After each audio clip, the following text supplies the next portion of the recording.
கர்த்தருடைய பரிசுத்த நாமத்துக்கு மகிமை உண்டாவதாக. நான் சென்னையிலேருந்து வரேன். என் பேர் தினகரன் ஜோசப். பார்த்திங்கன்னா நான் போராடாத சரணடை கேம்புக்கு வந்தேன். என்னுடைய வாழ்க்கையில் பார்த்திங்கன்னா நான் ஒரு மதுபான குடியில் ரொம்ப அடிமையாக இருந்தேன்.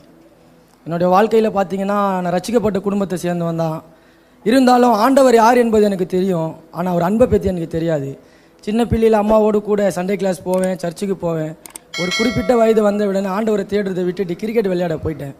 விளையாட்டாக போயிட்டு இருந்த வாழ்க்கையில் 14 வயசில் பார்த்திங்கன்னா முதல்ல ஒரு நண்பர் மூலியமாக அந்த மதுபான எனக்கு அறிமுகமாகுது. ஒரு 5 ml தான் கொடுத்தாரு. அந்த 5 ml நான் குடித்தேன். குடிக்கும் பொழுது எனக்குள்ளே ஒரு சந்தோஷம், ஒரு மகிழ்ச்சியாக இருந்தது. நல்லா இருக்கு இது, பரவாயில்லையே அப்படின்னு. ஆனால் அந்த மதுபானம் எங்கே கொண்டு போய் விடுன்னு எனக்கு அப்போ தெரியல.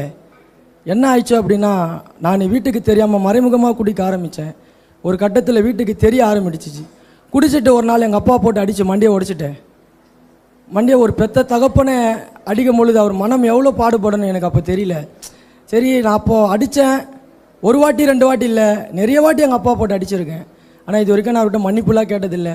இன்றைக்கி மன்னிப்பு கேட்கலான்னு நினைக்கிறேன். எங்கள் அப்பா நோடு இல்லை, அவர் மறிச்சிட்டாரு. அப்படியே என் வாழ்க்கை போயிட்டே இருக்குது. அப்பா இறந்துட்டார். எங்கள் அம்மா கூட தான்.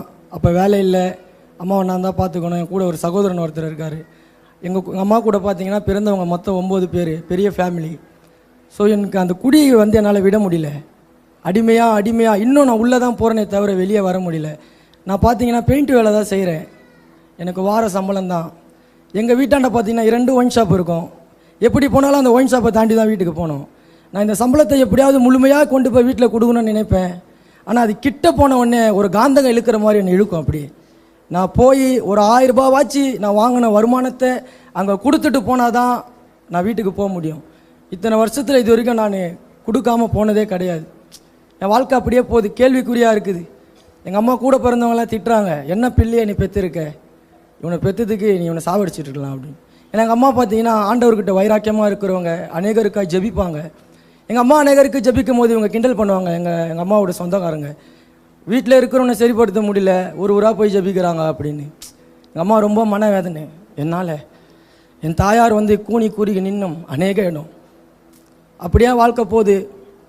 எங்கே போதெல்லாம் தெரியாது. ஆனால் அந்த மதுபானத்தில் தான் இருக்கேன். நான் குடிக்கலைன்னா என்னால் அன்றைக்கி நாளை கழிக்க முடியாது. 1 மணி நேரம் எனக்கு ஒரு நாள் போகிற மாதிரி இருக்கும். ஆனால் குடிச்சிட்டேன்னா ஒரு நாள் 1 மணி நேரம் போல் போயிடும். காலையில் எழுந்த உடனே டீ காப்பிலாம் எனக்கு கேட்காது, எனக்கு அந்த குடி தான் கேட்கும். நான் குடிக்கலைன்னா எனக்கு கை காலெலாம் உதிரும். நான் குடிச்சு தான் ஆகணும், அப்படி ஒரு கண்டிஷன்.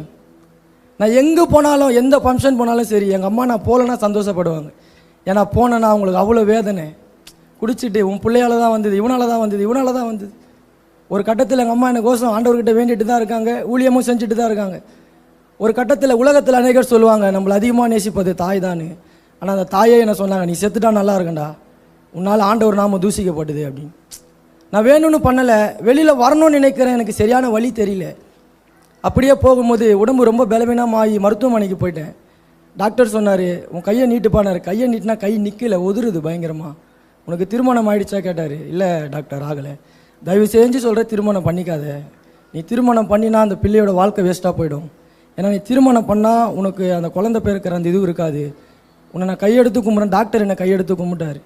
ஏற்கனவே பயங்கரமாக குடிக்கிறவன் இன்னும் டாக்டர் சொன்ன வார்த்தையை கேட்டு இன்னும் அதிகமாக குடிக்க ஆரம்பிச்சு.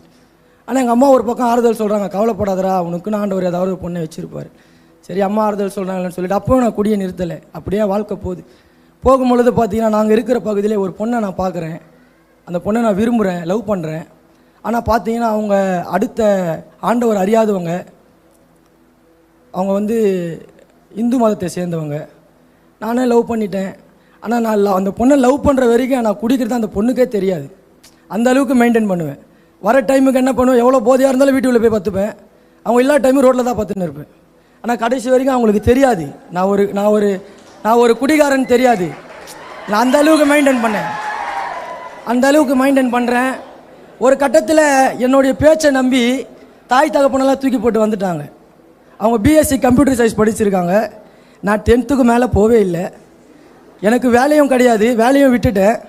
அப்போ நான் உங்ககிட்ட சொல்கிறேன், நீ உங்கள் அம்மா அப்பா விட்டுட்டு வந்துடுன்னு. அப்போ எங்கள் மனைவி சொல்கிறாங்க, இல்லை எங்கள் அப்பா எனக்கு இவ்வளோ பணத்தை கொடுத்து படிக்க வைக்கிறாரு. ஸ்ரீ வெங்கடேஸ்வரா யூனிவர்சிட்டி காலேஜ் ஸ்ரீபெரும்புத்தூரில் இருக்குது, எஸ்சி கோட்டாவில் கிடைச்சது. அங்கே சீட் கிடைக்கிறதே பெரிய விஷயம். எங்கள் அப்பா இவ்வளோ கஷ்டப்பட்டு படி வைக்கிறேன். நான் ஒரு பொய் ஒன்று சொன்னேன், நீ கவலைப்படாத வந்துரு, கரெக்டாக 1ஆம் தேதியிலேருந்து 5ஆம் தேதி உங்கள் அப்பா அக்கௌண்ட்டுக்கு நான் ஒரு 10,000 ரூபா போட்டுறேன்னு சொன்னேன். அவங்களே என் வார்த்தையை நம்பி வந்துட்டாங்க, எல்லாரையும் தூக்கி போட்டுட்டு. அப்புறம் தான் அவங்களுக்கு தெரியும் இவனுக்கே வேலை இல்லை, இவனை நம்பி வந்துட்டோமே அப்படின்னு. அப்போ எங்கள் மாமனார் ஸ்டேஷனில் ஒரு வார்த்தை சொன்னார். ஏன்னா எங்கள் மாமனாருக்கு தெரியும் நான் ஒரு குடிகாரன்னு, ஆனால் எங்கள் மனைவிக்கு தெரியாது. அவர் சொன்னார், இவனை நம்பி நீ போகிற, உன்னை நடுத்தரில் விடுவான் பாரு, நீ அழுதுட்டு தான் வரப்போகிற. நான் பெத்த தகப்பனா சொல்லக்கூடாது, நானாக சொல்கிறேன், நீ ஒரு வருஷத்தில் வயிற்றை நிரப்பிட்டு வருவேன், அது நிச்சயமாக நடக்கும்னு சொன்னார். ஆனால் அவர் சொன்னது தீர்க்க தரிசனமாக அப்படி தான் நடந்தது.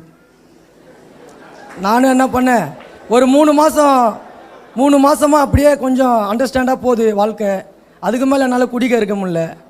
குடிக்க அவங்ககிட்ட பர்மிஷன் கேட்குறேன். ஏன்னா வேலை வந்து பெயிண்ட் வேலைன்னும் போது நான் கேட்குறேன், இந்த மாதிரி இன்றைக்கி வேலை ரொம்ப அதிகம், மேலேருந்து பெயிண்ட் அடித்தேன், கை கால்லாம் வலிக்குது, ஒரே ஒரு பாட்டில் மட்டும் குடிச்சிக்கிறேன். ஒன்று தான் நாங்கள் தாராளமாக குடிங்கன்னு பர்மிஷன் கொடுத்தாங்க. அதில் ஆரம்பித்தது தான் என் வாழ்க்கை இன்னும் பயங்கரமாக போச்சு.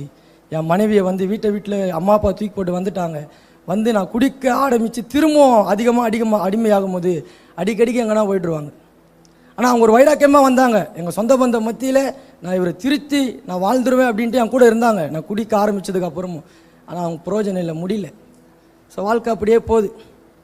சொந்த பந்தம்லாம் சொல்கிறாங்க, அவ்வளோதான் இவன் வாழ்க்கை முடிஞ்சுது, இந்த பொண்ணு வந்து இவனை விட்டுட்டு போயிடும் அப்படின்னும் பொழுது தான் எனக்கு இந்த டாக்டர் சொன்னார்ல, நீ கல்யாணம் பண்ணாத, குழந்தை பிறக்காதுன்னு. ஆனால் ஆண்டவர் கிருபையில் ஒரு குழந்தை ஒன்று பிறந்தது, பெண் குழந்தை பிறந்ததுக்கப்புறம் அவங்க போய் குழந்தை பிறந்த பின்பாடு அவங்க அம்மா அப்பாவோட போய் சேர்ந்துட்டாங்க. ஒரு குழந்தை பிறந்தோடனே அவங்க சேர்த்துக்கிட்டாங்க. எப்பவுமே ரோடாக ஓடுறவங்க இப்போ ஈஸியாக போடிச்சு, ஒரு சின்ன சண்டை நல்லாமல் வீட்டுக்கு போய்டுவாங்க. சரி என்ன பண்ணுறது, முடியல சொல்லிட்டு நான். ஆனால் அழுத நாட்கள் அநேகம். அப்படி இந்த கேம்பில் என்ன நடந்துச்சுன்னு சொல்லி. இந்த கேம்பில் பார்த்தீங்கன்னா எங்கள் ஃபாஸ்டர் ஒருத்தர் இருக்கார், ஃபாஸ்டர் ஆபிரகாம், அன்பின் அந்தியோகியா திருச்சபை. எனக்கு அவர் அப்போ தான் அறிமுகமாகறாரு. அவர் சொன்னார், இந்த மாதிரிப்பா நீ வந்து சர்ச்சுக்கு வா அப்படின்னாரு. சர்ச்சுக்கு போனேன், ஆண்டவரை பற்றி சிலது சொன்னார். அப்போது நான் அந்த அளவுக்கு ஆண்டவரை கெட்டியமாக பிடிக்கலை. சரி ஏதோ சொல்கிறார் சொல்லிவிட்டு நானும் போவேன் வருவேன். அந்த நேரத்தில் தான் எங்கள் அம்மா தாயாருக்கு பலவீனம், பிசாசின் பிடியில் மாட்டிட்டாங்க. பாஸ்டர் வந்து விடுவிச்சுட்டு சொன்னார், ஆண்டவர் இவ்வளோ அற்புதத்தை செய்தார்லப்பா, நீ அவருக்கு என்னப்பா செய்ய போகிற, ஆண்டவர் ஏற்றுக்கிறியானார். ஏற்றுக்கிற பாஸ்டர்ன்ட்டு ஞானஸ்தானம் கொடுத்துட்டார். கொடுத்து 2 மாதம் கரெக்டாக அந்த மீண்டும் குடிக்க விட்டேன். அதுக்கப்புறம் தான் இந்த யூத் கேம்பை பற்றி எனக்கு தெரியாது. ஏன்னா நான் திரும்பி பின்மாற்றத்துக்கு போனதுக்கு பிற்பாடு திருச்சபைக்கு போகிறதில்லை, யார் மூஞ்சியை பார்க்க பிடிக்கலை, பாவம் செஞ்சிட்டோம் வந்துட்டோமே அப்படின்னு. ஆனால் இந்த யூத் கேம்பை பற்றி எனக்கு தெரியாது. ஒரு நாள் நான் அப்போவும் குடிக்க தான் நடு ரோட்டில் நின்றுட்டுருக்கேன். பாஸ்டர் வந்து சொல்கிறாரு, நீ நாளைக்கு கிளம்பி திருச்சிக்கு போனேன்னார். ஆனால் இந்த இடம் நான் கிட்ட சொல்லலை, திருச்சிக்கு போனேன்னார். சரிங்க பாஸ்டர் திருச்சிக்கு போகிறேன். எதுக்கு பாஸ்டர் போனேன்னு. இல்லை எல்லாம் பெண் பிள்ளைங்கள்லாம் போகிறாங்க, நீ கூட பாதுகாப்புக்கு போவாங்க நினச்சி, நான் நம்மளே ஒரு குடிகாரன், நம்மளை பாதுகாப்புக்கு அனுப்புகிறேன். சரிங்க பாஸ்டர் போகிறேன் பாஸ்டர் சொல்லிட்டு வந்துட்டேன். ட்ரெயின் பார்த்தீங்கன்னா திருச்சி தாண்டி வருது. அதுக்கப்புறம் தான் சிவகங்கை வந்து போர்டை பார்க்குறேன், 5 நாள் கேம்ப்னு போட்டிருக்கு. நான் சொன்னேன், என்கிட்ட 3 நாள் சொல்லி ஒரு 5 நாள் சொல்லிட்டாருன்ட்டு ஃபோன் பண்ணி எங்கள் ஒய்ஃபை கத்துறேன். என்ன இந்த மாதிரி பாஸ்டரு சுதந்திர பறவையாக வெளியே சுற்றிட்டு இருந்தேன், என்னை கூட்டின்னு வந்து உள்ளே 5 நாள் போட்டாருன்ட்டு. அது வெளியில் சரி வந்துவிட்டேன், வேறு வழி இல்லைன்னு சொல்லிவிட்டு அப்படியே பெணாத்திட்டே உள்ளே வந்து அந்த 2வது தூணாண்ட தான் உக்காந்தேன். கரெக்டாக மதியம் ஒரு 1 மணி இருக்கும். ஜோசுவா பாஸ்டர் மெசேஜ் தான். 1 மணி இருக்கும். 100 ஆடில் ஒரு ஆடு காணாமல் போயிடுச்சு, அந்த ஆடு திரும்பி வந்திருக்குன்னு சொல்லிட்டு அவர் பிரசங்கம் எடுத்துகிட்டே இருக்கார். அப்போ என்னுடைய வாழ்க்கை ஆண்டவர் அப்படியே கண் முன்னாடி கொண்டு வராரு. நான் எப்படிலாம் இருந்தேன், நான் எப்படிலாம் இருக்க வேண்டியவன், இப்போ எப்படி இருக்கிறேன்னு சொல்லிட்டு நான் அப்படியே பார்த்துட்டே வரேன். அப்போ அவர் சொல்கிறாரு, அந்த ஆடு பள்ளத்தில் விழுந்துருச்சு, இப்போது ஆண்டவர் கத்துறாரு. ஆனால் ஆடும் இப்போ கூப்பிட வேண்டிய நிலையில் ஆடு இருக்கணும், ஆடு கத்தனாதான் சொல்லிட்டு வெள்ளைக்காரான்னு சொல்லிட்டு ஆண்டவர் கத்துறாருன்னும் போது அந்த ஆடு கத்துற அந்த மெசேஜ் கேட்கும் பொழுது என் இருதயம் உடைந்தது. நான் உடைந்து உடனே ஏசப்பான்னு அழுதேன். அப்போ என் மேலே ஒரு பிரசங்கமாக ஏதோ ஒன்று வந்து இறங்கின மாதிரி இருந்தது. எனக்கு என்ன நடந்தது ஏது நடந்ததுன்னு தெரியாது, எனக்கு என்ன நடந்தது ஏது நடந்தது என்று தெரியாது. ஆனால் எனக்குள்ளே ஏதோ ஒரு மாற்றம். வீட்டில் இருக்குங்க சும்மா தான் அமிச்சாங்க, போயிட்டு வாடா இங்கே இருந்தால் சண்டை போட போகிறேன்னு. ஆனால் நான் அந்த கேம்புக்கு வந்து போனது பிற்பாடு 3 வருஷம் ஆகுது, அந்த மதுபானத்தை நான் தொடவே இல்லை. ஆண்டவர் என்னை சாட்சியாக வைத்திருக்கிறார். அதே போல் எனக்கு ஒரு வார்த்தை ஆண்டவர் கொடுத்து அமிச்சார். ஏன்னா சொந்த பந்தெல்லாம் சொன்னாங்க, இவன் உருப்பட மாட்டான், இவன் அவ்வளோதான், இவன் வாழ்க்கை முடிஞ்சு போச்சு. என் தாயார் எவ்வளோ கவலைப்பட்டாங்க, வேதனைப்பட்டாங்க. ஆண்டவர் என்கிட்ட ஒரு வார்த்தை சொன்னார், நீ இப்போ கடந்து போ, இருக்கிற பலத்தோடு போ, உன்னை அனுப்பினவர் நான் அல்லவா சொன்னார். நான் அந்த வார்த்தையை பிடித்து கொண்டு போனேன். இந்த 3 வருஷத்தில் எங்கெல்லாம் நான் வெட்கப்பட்டு வேதனைப்பட்டனோ அங்கெல்லாம் ஆண்டவர் என் தலையை உயர்த்தி வச்சிருக்கிறார். அது மாத்திரம் அல்ல, ஊழிய அழைப்பையும் பெற்றுக்கொண்டேன். அதே யூத் மீட்டிங்கில் ஊழிய அழைப்பையும் பெற்றுக்கொண்டேன். இன்றைக்கி என் பாஸ்டரோடு சேர்ந்து உடன் ஊழியராக நான் அவரோடு ஊழிய பாதையில் ஓடிக்கொண்டிருக்கிறேன். தேவனர் அற்புதமாக நடக்கிறார். அதற்காக கர்த்தரை நான் ஸ்தோத்தரிக்கிறேன். ஆமென். தேங்க்யூ.